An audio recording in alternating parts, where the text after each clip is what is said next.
양궁협회 임시현, 안세영 사건의 침통 이유, 빨래 청소하는 안세영, 신유빈 스폰서, 부럽다. 안세영 선수가 폭로한 배드민턴협회 선수 관리에 대해 정식 조사를 벌이는 문화체육관광부가 낡은 관습을 없앨 방안 마련에 고심하고 있습니다.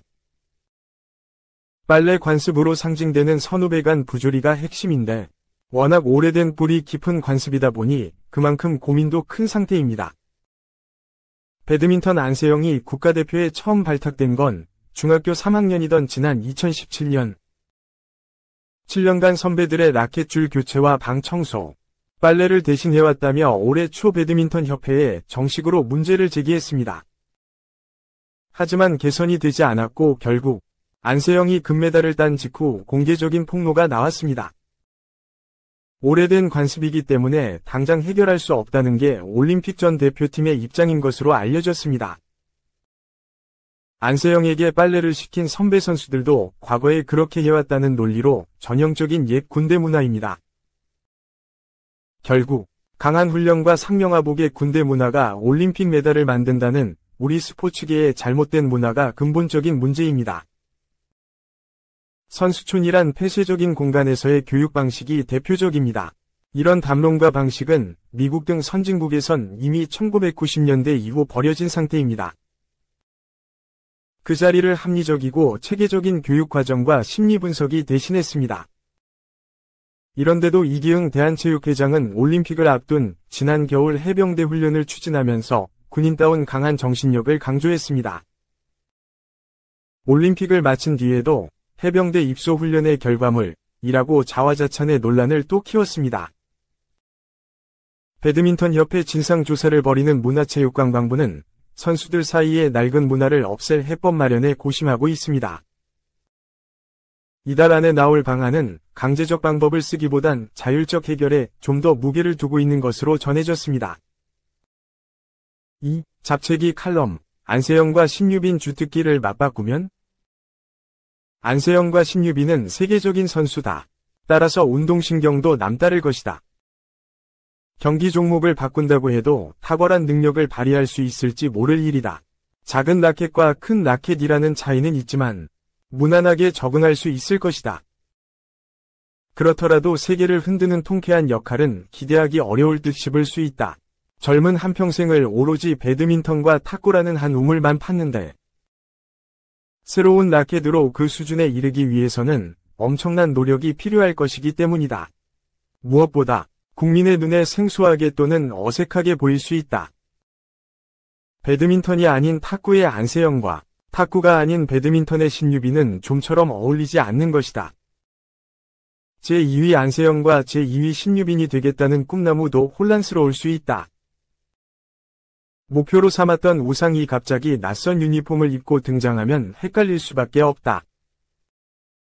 따라서 안세영과 신유빈은 배드민턴과 탁구의 영원한 레전드로 남아야 바람직할 수 있다. 나중에 은퇴해서 후진을 양성하는 모습도 아름다울 것이다. 그런데 그렇지 않은 현상이 나타나고 있다. 국회의원인 줄 알았던 사람이 난데없이 변신하는 현상이다. 보도에 따르면 하태경 국민의힘 전 의원의 경우가 그렇다. 하 전 의원은 보험형 수원의 새 원장 후보도 단독 추천받았다고 한다. 하지만 하 전 의원은 보험과는 거리가 멀다고 했다. 사회운동가 출신으로 국회의원을 역임하는 동안에도 외교, 안보 분야에서 주로 활동했기 때문이라는 것이다.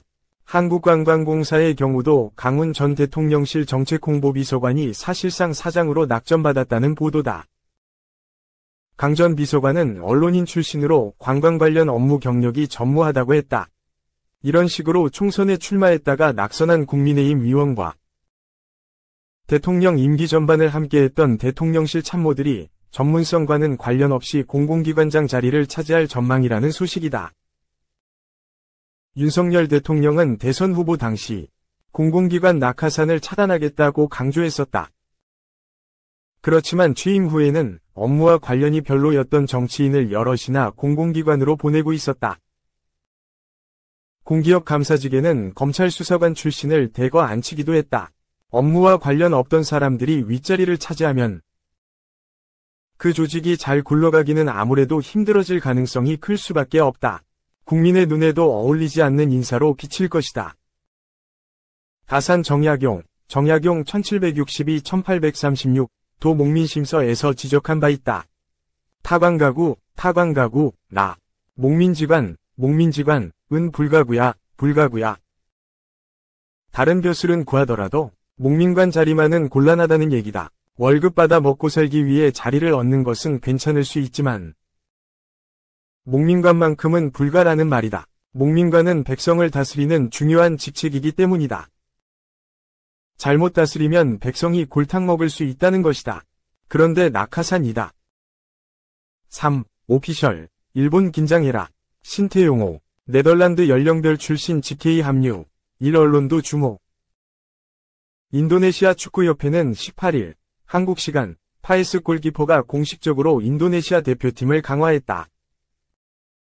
이는 파에스가 2026 북중미 월드컵 아시아 지역 3차 예선에서 신태용호에 합류할 수 있다는 의미다. 라고 공식 발표했다. 에릭 토히르 인도네시아 축구협회장은 우리는 파에스가 대표팀에 긍정적인 영향을 미치고 인도네시아가 더 나은 성적을 거두는 데 도움이 될 것이라고 믿는다.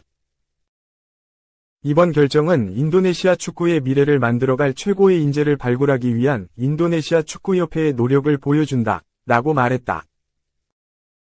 일본 매체도 파에스의 인도네시아 합류 소식을 주목했다. 일본 매체 야후재팬은 일본과 아시아 최종 예선을 앞둔 인도네시아가 파에스를 대표팀에 소집할 것이다. 인도네시아는 11월과 내년 6월 일본과 맞붙는다. 라고 전했다. 인도네시아는 일본, 호주, 사우디아라비아, 바레인, 중국과 함께 2026 북중미 월드컵 아시아 지역 3차 예선 시조에 편성됐다. 2위까지는 월드컵 본선에 직행하고 3위와 4위는 플레이오프에 나간다. 현실적으로 인도네시아의 월드컵 진출 가능성은 높지 않다. 인도네시아는 피파 랭킹 134위로 6포트다. 하지만 인도네시아는 최고의 전력을 꾸리기 위해 최선을 다하고 있다. 특히 이중 국적자들을 인도네시아로 귀화시켜 대표팀을 강화하고 있다. 파에스도 그중 하나다. 인도네시아는 파에스를 합류시켜 후방에 안정감을 더할 생각이다. 네덜란드 출신인 파에스는 네덜란드 연령별 대표팀에 꾸준히 발탁될 정도로 수준급 기량을 갖고 있다. 11cm의 큰 키와 뛰어난 반응 속도로 좋은 선방 능력을 보여줬다. 파에스는 NEC 네이메엔 유스를 거쳐 2017에서 18시즌 NEC 네이메엔 1군에 합류했다. 하지만 데뷔에는 실패했고 위트레흐트로 팀을 옮겼다. 파에스는 위트레흐트에서 입지를 다졌다. 이후 FC 댈러스의 유니폼을 입으면서 미국 메이저리그 사커 MLS에 입성했다. 파에스는 댈러스에 이적하자마자 주전 골키퍼 자리를 차지했다. 댈러스는 안정적인 모습으로 좋은 평가를 받았고 2024 MLS 올스타에 뽑히기도 했다. 인도네시아는 안정적인 골키퍼까지 생기면서 역사상 처음으로 월드컵 진출에 도전한다. 인도네시아는 신태용 감독이 부임하면서 새로운 역사를 쓰고 있다. 2023 아시안컵에서는 사상 첫 토너먼트 진출을 이뤄냈고 처음으로 월드컵 아시아 지역 최종 예선에 올랐다. 4. 호날두와 싸운 마네. 1년 만에 알 나스르 떠난다. 리버풀로 복귀? 사디오 마네가 크리스티아누 호날두와의 갈등 끝에 사우디아라비아 클럽 알 나스르를 떠날 것으로 보인다. 사우디아라비아 매체는 알 나스르에서 활약하고 있는 마네가 팀의 주장인 포르투갈 스타 호날두와 갈라서고 싶어 팀을 떠나길 바라고 있다고 보도했다. 또 다른 사우디아라비아 매체 아이얼투는 알 나스르는 이번 여름 이적 시장을 통해 마네를 임대 이적 형태로 타 팀으로 보내는 것을 선수와 동의했다고 전했다. 마네는 다른 사우디아라비아 클럽들로부터도 오퍼를 받고 있다. 그러나 유럽 클럽의 관심도 여전히 크다. 특히 전성기를 보낸 리버풀이 여전히 마네에게 관심을 가지고 있는 것으로 알려졌다. 마네는 지난해 독일 일부 리그 바이에른 뮌헨에서 알나스르로 이적한 바 있다. 특히 호날두와 강력한 콤비네이션을 구축해 세계적인 주목을 받았는데 두 선수의 합은 불화 끝에 1년 만에 끝나버렸다. 5. 코바체비치, 멀티골, 강원FC 2점차 뒤집고 대역전 드라마. 강원FC는 지난 18일 강릉종합경기장에서 펼쳐진 2024 하나은행 K리그 1, 27라운드 경기에서 광주FC를 상대로 3대2 짜릿한 역전승을 거뒀다. 이로써 강원은 현재 4연승을 달리며 승점 50점, 15승 5무 7패를 기록.